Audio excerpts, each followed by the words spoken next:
Blackjack. Rich Davis. My grandfather died in the line of duty as a cop. My father retired from the force with a chest full of medals, and my older brother proudly wore the badge. I, however, flunked out of the police academy. My father didn't just shake his head in disappointment, he booted me out of the house.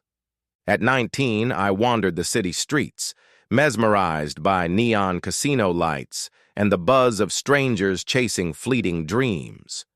The casinos, with their endless noise and dazzling chaos, enthralled me more than textbooks ever could. That obsession cost me a career and my place in the family. The day the academy expelled me, my father didn't waste words.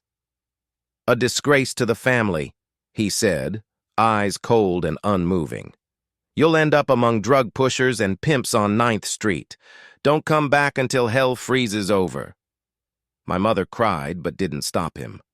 I packed my bags, hunting for couches to crash on. Friends still buried in college textbooks couldn't help. Relatives reluctantly offered a bed for a night or two. After 2 months of bouncing between kindnesses, I wandered aimlessly. April 3rd changed my luck. I spotted the Strike It Rich Casino's billboard while pacing the boulevard to lift my spirits on a mainly gray afternoon. The flashing blue letters screamed, "Now hiring!" Inside, a slow weekday afternoon lent the place an eerie quiet. I found the main cashier's cage and asked for the manager. A blonde attendant pointed toward a short, heavy-set man in a silver tuxedo. He stood by a roulette wheel, his arms folded. Greg LaLiberty. We had been friends in high school, though I remembered him as a wiry kid with big dreams about Harvard. He recognized me instantly. "Hey, Alex, heard you've hit some rough times." I explained my situation, desperation making the words tumble out. "You're broke, and I need staff. It's a perfect match," he said with a grin. Greg turned out to be a part owner of the casino. He hired me that day and let me crash in his guest house. After completing the training course for dealing blackjack, they put me on a table along the back wall. Though far from glorious, the work felt steady, even enjoyable sometimes. My dad's disdain lingered in my mind, but I told myself I wasn't slipping into a life of crime. I barely left the casino floor. 3 months into the job, someone shuffled into my life who would upend everything. Anthony. He barged into my blackjack table one humid July evening. The man reeked of alcohol. His weathered face was forgettable, until you noticed his eye patch. The patch bore a wicked design, a green spider with jeweled legs splayed out, its body clenching a royal flush. It gleamed under the casino's overhead lights like a warning.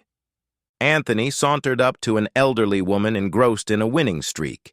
He dangled a $50 bill and asked for her seat. She scoffed, her wrinkled hands gripping her chips tightly. "How about 100? He countered, waving the cash like bait. Greed, or perhaps exasperation, drove the woman to relent. She took the money and shuffled away, leaving him to settle in. "Deal me in, mon ami," Anthony said, his voice too smooth to be entirely sober. Something about him prickled my nerves, though I couldn't pinpoint why. For weeks, Anthony frequented my table. He introduced himself as Anthony, but insisted we call him Tony.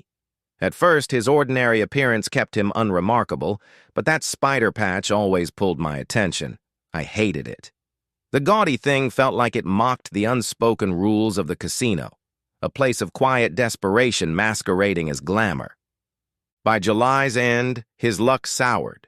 He stumbled to my table late one night, whiskey thick on his breath. "This is my lucky table," he slurred. "Don't deal me garbage, kid." Tony threw 6 purple chips on the table, each worth $50. One by one, he lost them, and his shoulders sank lower with every hand. The casino had marked him as a probable cheat, yet our security team couldn't find any proof.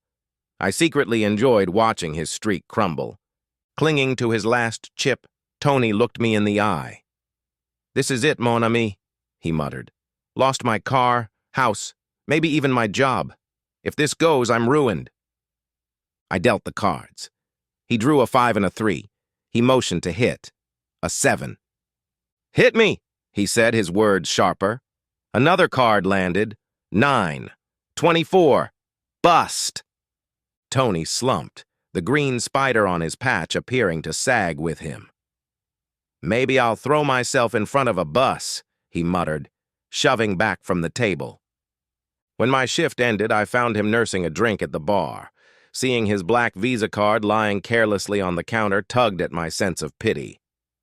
"Let me buy you a drink," I offered. "I don't need charity," he snapped. "It's not charity. You've tipped me well these past weeks. Consider it, thanks."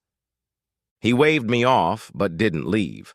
We talked, or rather I talked him out of self-pity long enough to share my story. I told him how I once scraped rock bottom and clawed back towards something resembling stability. In a moment of impulsive hope, I handed him a crumpled lottery ticket from my wallet. "Hold on to this," I said. "Drawings in 2 days. Until then, do not throw yourself in front of buses, moving or otherwise. Promise?" Tony squinted at me, suspicion twisting his expression. "Why?" he asked. "Why care?"